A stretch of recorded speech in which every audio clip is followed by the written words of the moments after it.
Hi everyone, thank you for coming with us on a new series that is about people and life. And this is Mr. Ralph Ave with me in California, USA. And welcome, Ralph, to Singapore. Today is the 3rd of September 2021. It's 7:25 p.m. here. Welcome to warm, sunny, humid Singapore. It's a beautiful evening here. The sun is setting, and you know what? We're still in the pandemic, but we are opening up the economy. The borders are going to be open. Welcome to Singapore with or without COVID-19. Life is going to go on. We have to move on. We have to win the battle. And who is the best person to talk about winning the battle? And that's the retired Chief Master Sergeant of the United States Air Force in America. And we're talking about Singapore audience here and Indo-Pacific audience and also American audience through Dr. Mobi's Lifestyle TV USA. We don't know a lot about American veterans, and we are seeing them in this tinted glass that they're the heroes of the world and they're the heroes of the earth because they are there to do the peacekeeping. And it's so important because in this part of the world, in South China Sea, unfortunately, Singapore is in the middle of the South China Sea. We're looking at things that are potentially unstable and could potentially tilt in different ways. But even without going to the politics that is beyond a lot of us, I just want to salute to our Chief Staff Master Sergeant Mr. Ralph Ave there. People who actually keep the world in balance. And Singapore, if we know, we always have the military base in Singapore and around the region to keep the place in balance. Likewise, we've got a big base in the past in the Philippines, which is so important for a lot of us so that the rest of the world or this part of the world can focus on economic development for the rest of the people. And we're talking about economic development because the world at peace makes good economic development rather than a world that is at war all the time. So therefore, another humanitarian work from Mr. Ralph Ave. And today, I'd like him to introduce himself to the new audience here in Asia, in Indo-Pacific, and also in America as the authoritative voice for all things military. He's got an illustrious career in the military as the top 1% of Top Gun in America. And we're talking about a real Top Gun here. And excuse me, Mr. Tom Cruise, bye. So, Ralph, I'm so honored to have you on the show. And for the next couple of series, we're going to have him talk about himself as he develops his career in the military. And some of these stories that are real and some of these stories that changed him and changed his life path in the military. Ralph, would you like to say hello to everyone to Singapore? Hello, everyone. Ralph, you are an author yourself, and you've written a book on the modest leader. Let's talk about your book. Where can we find it and what's it about, the background of the book? So it's on eJunkie, but right now I'm working on the website to get it on there. It's hard to remember the link because it's not a regular. It's gonna be below. Yeah, so we'll put it down below. But it's just about being a modest leader, leading harmoniously, putting your people in front. I'm not saying put them in front of bullets, but putting them in front to shine, and just helping them develop their skills and helping them build their confidence. But I've always been in the background. Yeah, and Ralph, regarding your book, The Modest Leader, what oxymoron, right? In the context of we're talking about American leadership in the world, and we're looking a chief master sergeant there The modest leader, what an oxymoron. There must be a lot of things we can take away from reading his book. And I'm very sure at the end of the book, it really justifies his word on the modest leader, his take on leadership from a different paradigm, from a different perspective. And you can get his book on the junkies. But without further ado, let's go into today's show with Ralph. Ralph, you've done an interview for my magazine, It's My Life, which is now launched as an e-book and e-magazine on Amazon Kindle, and you are being featured there. And ladies and gentlemen, you can go to Amazon and look for It's My Life, production by GDM Publications. And Ralph is actually featured there. And I asked him quite a lot of questions, but I would like him to retell some of these very important stories in his life who made him the man he is today. Some of these things are very important to us. Our turning points in our lives, things that made us change worldview, things that made us have a new kind of philosophy, take a new perspective at life. For myself, definitely a lot of things has happened to me. So these are some of the questions I like Ralph to take on. And Ralph, a couple of questions. In the interview on It's My Life magazine, I asked you, there were some moments in your life that have made you who you are, or there's some very unforgettable memories that kind of really get imprinted in your brain that you would probably relive again. And I want to ask you, as a young personnel who just got into the military, it must have been a kind of culture shock when you were before as a young person, I can imagine that. And now coming into a very regimental, highly disciplined environment, before you're just a young man going on with your life and trying things out. And then if you want, you say yes. If you don't like, you walk out.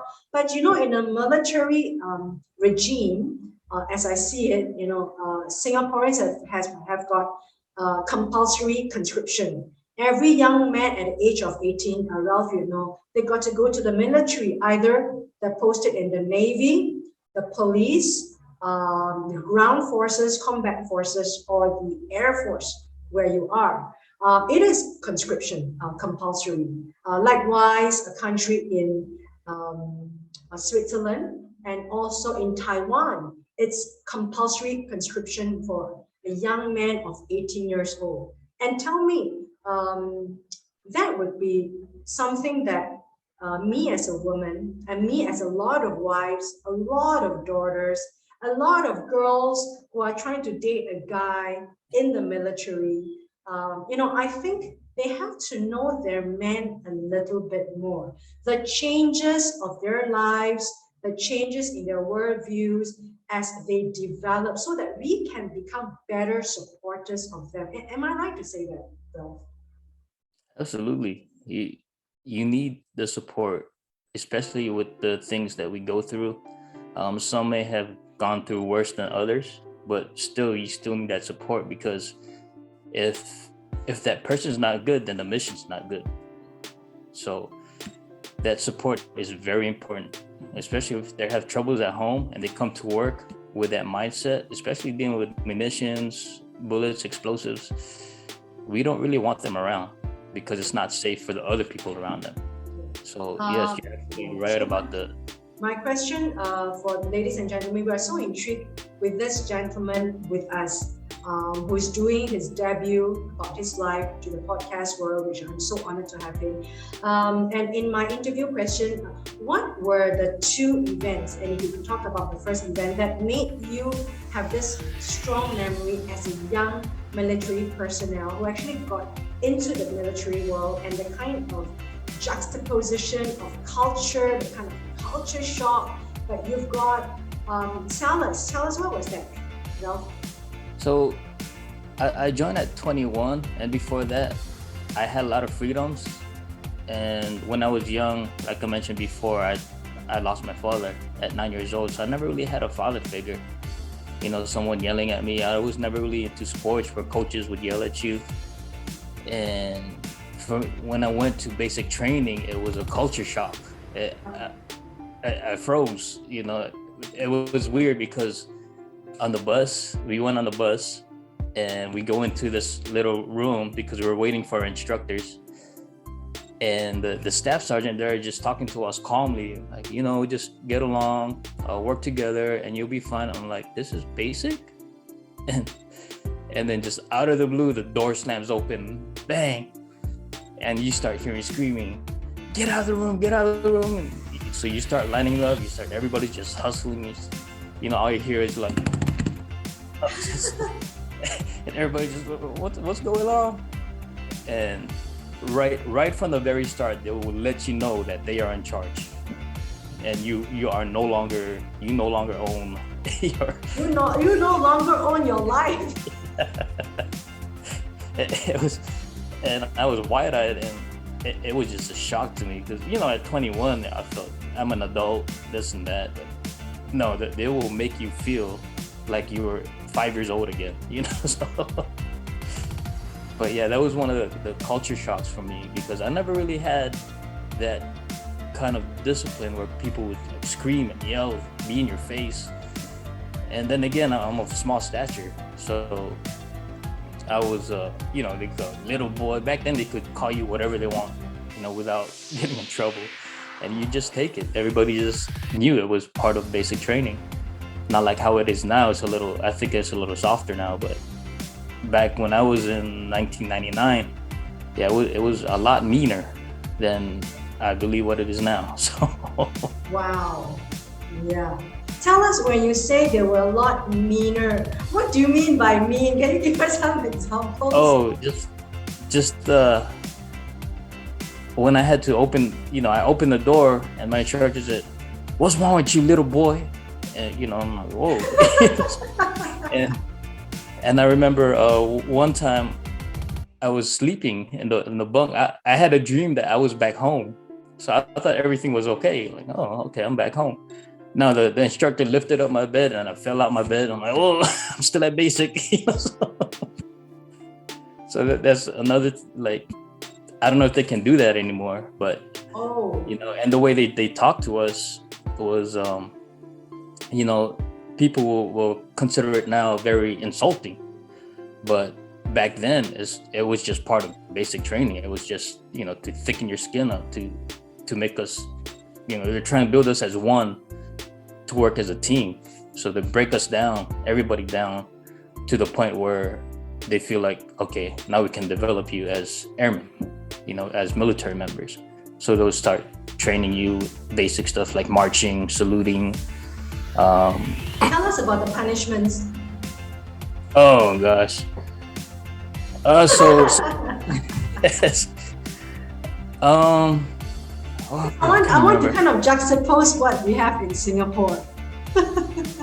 Yeah, so I know one time this big Samoan guy, just the attitude problem, and he came in shorts, had long hair, you know, and Violet, he just had an attitude, and these instructors just right in his face the whole time, and he started crying. I've never seen a big Samoan dude cry like that before. You know, growing up in Hawaii, they're like really tough and kind of, you know, sometimes mean looking. And I was like, wow, this guy made this guy cry. You know, this guy's a big Samoan guy, and because he just had an attitude problem. Another one is like when they're teasing other troops, right? And it's funny. You hear it because it's hilarious, and you're like trying to hold it in, because if you laugh, then you get in trouble because you're laughing.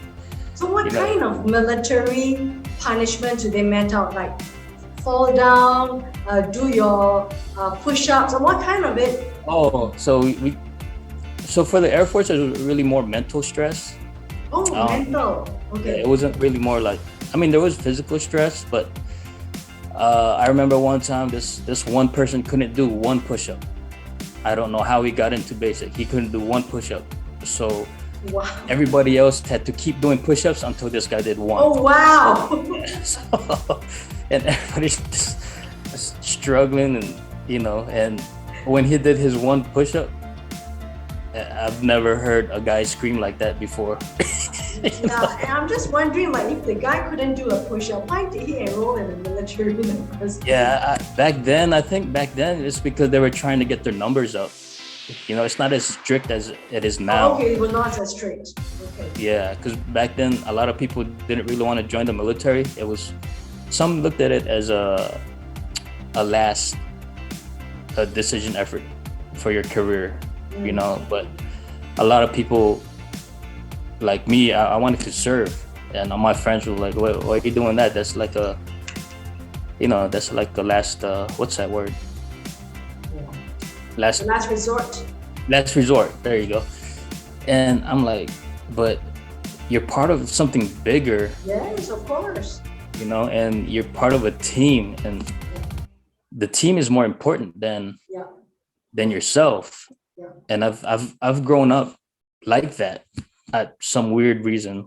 It was just my personality, so it fit for me. And a lot of my friends that were in the Navy, Army, Marines, they said, if you ever join the military, go Air Force. I'm like, okay. So because I've seen their living conditions. I've seen, Air Force does have a better quality of life because they do treat their people better.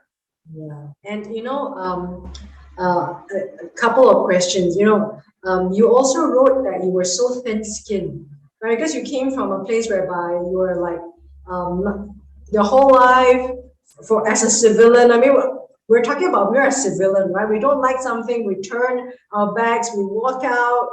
But in the military, like what you say, you got a culture shock, and then people were screaming at you. Not only that, they are the big size guys, right? I mean, the big size Americans. We're talking about these big men. And did you feel intimidated?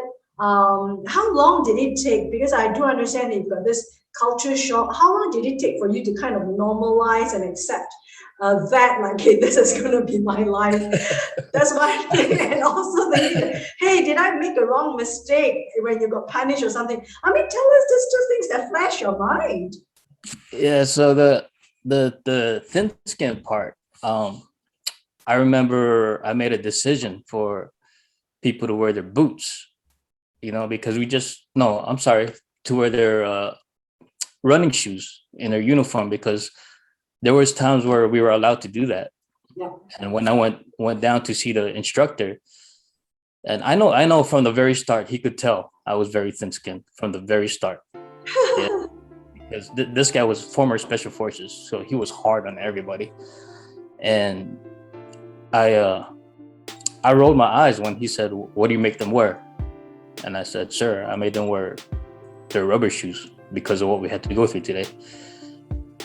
And then when I rolled my eyes, he went like this, and then he backed off because he knew right then, like, I started getting thicker skin. So that's why he backed off. Yeah. And I didn't realize. Because, you're right. Because rolling the eyes could mean like 100 disrespectful things you're talking about. Yeah. But I guess at that point he realized that, okay, he got it. He's toughening up. He'll be all right, because before that I was just like, I was lost. I didn't know what to do. I was writing my name wrong. I mean, I was just all over the place. But no, he once he saw me do that, I'm like, oh no, here we go, because I rolled my eyes, and he held himself back, and he didn't really say anything. He just said, "All right, go get the troops, get them ready for chow." I was like, "Yes, sir." So, and I was like, that was weird. I rolled my eyes, and people who roll their eyes get chewed out. They get, but he let me go. So wow. At that point, I realized, okay, I'm I'm adjusting to this, but I was still homesick. I was still missing my family, my friends. I didn't adjust to the military until tech school, so it was after basic training. So I was still How, struggling how, adjusting to how, that military life. because in Singapore, we've also got the basic training. We call the BMT, the basic military Yeah, training, whereby he's this is about 3 months, and the guys are put into trenches, stay in the forest or the jungles. We don't have much of a jungle in Singapore. But they stay in there and they got to live in the trenches, they got to dig. And of course, like what you say, things kind of diluted itself along the timeline because it kind of becomes easier for the future generations. Earlier on, it was like so tough. Um, but these 3 months, right? A lot of guys, after they came out of it, because it's compulsory in Singapore, they become a different person when you get to meet them.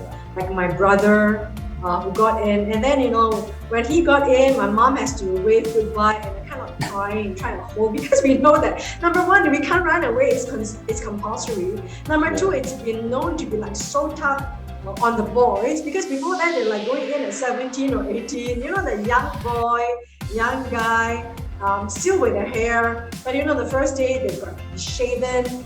And then, I do remember kind of like teary-eyed, my mom, when my brother got off the car to say goodbye, but I'm just thinking, they're still in Singapore. Anyway, but in the minds of the people, this is a really tough time. We call it a BMT.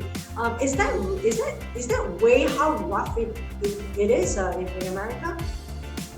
I wouldn't say rough, but I think when I went through, we did about 3 days of in the woods. We did some of that, but I'd say it was a lot meaner. I would say that because now they're doing a one week course. They call it a warriors course, I believe now. So they do a 1 week of combat training. Because back when I was in it, we only did like maybe 3 or 4 days of combat training, and we had to do it was a hike that we had to have our rucksack on us, and I forgot, it was 18 miles maybe. We had to do that hike. And also with a full pack, right? And how heavy is that pack? Uh, it depends what you had in there. So I believe mine was about 60 to 70. So, and back then I was only 170 120 pounds. pounds. Yeah, I was only 120 pounds back then. Yeah, that was like half your weight. Yeah, so it was a struggle, but you just have that fortitude. Like, I can't quit. I'm towards the end, because once you reach the end, you'll be called an airman once you reach that end. So in everybody's head, we're just trying to support each other. Like, keep going, keep pushing. And there's a lot of times you just want to like stop and. But if you stop, no, it's not going to be a good environment for you if you stop. So everybody just going to be punished, right? Yeah. So everybody just kept charging on, and we had to keep a distance. And so we had, the weak ones and the strong ones, and we just had to adjust our abilities to make sure we keep that distance, so to show that we can work as a team. But yeah, that was one of the harder parts of our basic training. And like I said, it was more like mental stress for the Air Force. Mental stress. Because what's the Air Force primary duties is taking care of the aircraft. If you're not detailed with your aircraft responsibilities, that can be catastrophic when it goes up in the air. So they look at it that way. They look at so that's why you always hear attention to detail. So if we had one thing wrong in our locker, just one small thing, they would wipe the whole locker away, and you have to restart again. Yeah, so it was that kind of stress. And we did our physical stuff, our push-ups, our sit-ups, our runs. We did all that, but it wasn't like drop down and give me 20.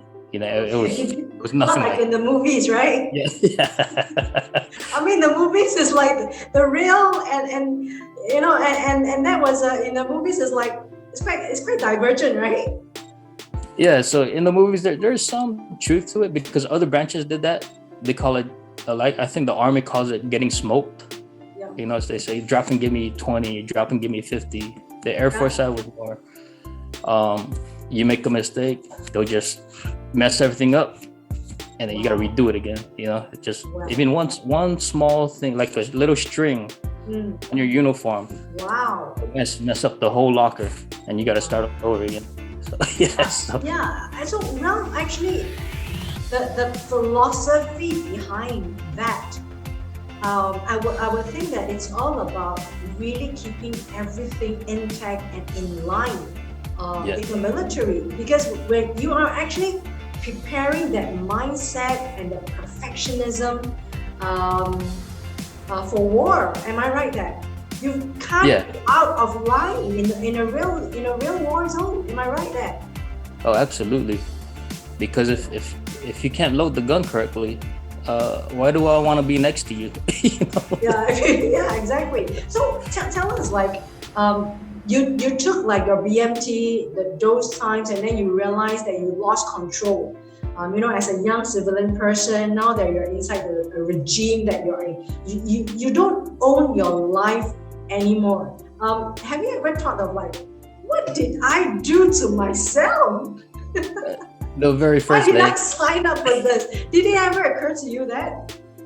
the very first day, they call it 0. Yeah. When we signed up, like I said, we went to this little office, and we were waiting for our instructors, and like, oh, this is okay. They're talking to us calmly, and then our instructors come in and just start screaming, and Wow. it was just stress the whole day. And then towards the end of the night, the military instructor just really calmly said, I know a lot of you are thinking, like, what did you sign up for? Wow. Well, yeah, so, and he was right. You know, I think half of us were like, what do we do? What did we do? Why did we had a good life? Right? You had a good life. What did I do? From the fire to the oil. From the fire to the hot oil, you must be thinking. I've got a question for you. I mean, I'm enjoying this so much, but due to the constraint of our time, this is always a trailer to the next episode with Ralph. You want to hear more from him, you have to tune in to the next episode. But Ralph, before I let you go, I do want to ask you. There's a show called A Few Good Men. Okay, yeah, Right? And there's this scene, right? This award-winning show. I mean, A Few Good Men is about Code Red. Right? Maybe one of these, I still don't understand the show. After I'm watching it now again, after so many years, it's still. I mean, of course, there are a few riveting scenes, right? You've got the court scene, isn't it? right. If you watch the show, Yeah. you've got the court scene with Tom Cruise about the Code Red, and then it's riveting. I mean, we as an audience, and we as women, we are not in the military sector, and neither have we experienced anything close to any of the men, either Singaporean men or yourself as a military personnel. A lot of us are nothing close to it. I mean, the only encounter we have is in the movies. Right? I hope that you can tell us a little bit about shows like this on Hollywood. How real are they? And then come back again in the next episode, ladies and gentlemen, and dissect the scene for us. Tell us about how real are Hollywood movies? Uh, Or how unreal are they? yeah, for the most part, they try to keep it as accurate as possible, but a lot of it is it it does happen, but I think movies do it for dramatic effect. Like, Drama, that right? code red is because the colonel had an issue with one of the troops. So he called the code red, meaning, get rid of them. So he Oh, gave that command to those two people who were, getting rid of him means killing him. yeah. So they had Wow. it was like A because secret. yeah, so some units would have like a secret code talk type Yeah. thing, So Mm. and to that in that movie, I guess they had their little bubble, and they had, when he said code red, because he had an issue with one of those troops. Mm. That's what he meant. So he ordered them to get rid of that person. Oh, wow. I mean, it's a big deal. I mean, number one, you're killing one of your own, Yeah, right? and it's coming from And your in colonel. peacetime, yeah. Okay, now I understand why Korea is after watching the show Yeah. many times because no one is able to explain. You know what? This is a good show, ladies and gentlemen. We've got such a wonderful session with Mr. Ralph Ave there, and we'll ask him to dissect for me. I mean, I just want to know the truth. I mean, it's like, am I being lied by Tom Cruise? I mean, is he the true, I would say the real McCoy? Is he the true Top Gun, or is Mr. Ralph Ave here the true Top Gun? You know, ladies and gentlemen, I would urge for you to share this show, to tune in with me to Mr. Ralph Ave. You know, his very riveting stories about, you know, his time as a young recruit. And the first day when he got into the office, he and the rest of his compatriots were thinking, what did we do? I thought we had a good life. What did we sign up for? Nobody hold a gun to my head. What did I do? You know, I believe these are some of the things that you could relieve again in your memory, but they're so real to you, right, Ralph? Oh, they're very vivid. I still remember the first day I went to basic training. I still remember some of the trouble I got into. I still, yeah, I still. It's not everything, but I remember points and pieces where I've had somebody 20 years later, because when we graduated basic training, my family couldn't come see me graduate because my mom was in Hawaii and I was in Texas. And my mom at that time couldn't come. And one of the family members said, "Where's your family?" And I said, "Well, they're in Hawaii. I'll just hang out here on the base." And they pretty much said, "Nope, you're our son today." So they took me under their wing, took me out. You know, we got to go sightseeing after our graduate basic training. And then 20 years later, one of the guys I graduated with, he made the same rank too. He's also a chief master sergeant. And he got in touch with me. He said, are you Ralph Ave from the 331st Wow. flight? Yeah. And I said, yeah. And I said, what's this for? He said, oh, don't worry, you don't owe me money. My family took you out during the graduation. Wow. And then it clicked. I remembered every Yes. detail of that day, how they took me in, how his dad said I was in finance or administration for 20 years because he was in the Air Force too, so he kind of followed his dad's footsteps. And I'm still in touch with the mom, Ruth. I call her Mama Ruth. So yeah, it's a weird connection you have when you go through some of the things you go through with people. You know, you will always have that connection with each other. And I'm so appreciative of them because if they weren't there, I would have been stuck on base. Yeah, and this is a time for you to say your tribute to. So, ladies and gentlemen, a wonderful session with Mr. Ralph Ave. He's sharing with us, I should say, some of his very vivid memories. And you know, down the line, we're going to have a lot of gut-wrenching stories as I'm going to ask him more and more. And this is just going to be the preview of what's going to come. And if you want to stick around, which you have to stick around to hear more real military stories, you have to be here. People and Life with Mr. Ralph Ave. Thank you, Mr. Ralph Ave, and would like to give you a big salute and also a round of applause. The civilian way. Thank you. Would you like to say goodbye for the next 10 seconds? Anything you would like to share? Yeah, no, I appreciate anybody that's watching this episode. Thank you for staying tuned. Hopefully you continue to stay with us through this series. I appreciate your time. Thank you so much, Ralph. And from me to you, Singapore, a wonderful place, always open, always welcoming to foreigners, always opening and welcoming to the rest of the world. And I welcome you and your family to visit us very soon as the pandemic, I hope that is coming to an end as we all crawl together to the end of the pandemic. Thank you, Ralph, and thank you, ladies and gentlemen. Please join us again, People and Life with Mr. Ralph Ave, the Chief Master Sergeant of the United States Air Force. Thank you, sir. Thank you.